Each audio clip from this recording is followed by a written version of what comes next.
Bueno, mi nombre es Antonio Ventura, matrícula 1150377. Aquí le presento mi amplificador, que está compuesto por dos transistores, una resistencia de 1 mega, una resistencia de 56 kilo ohmios, una resistencia de 15 kilo ohmios, capacitores de nanofaradio 224 y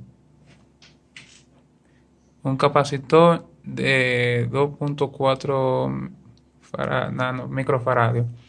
Eh, lo voy a poner a sonar para que escuchen.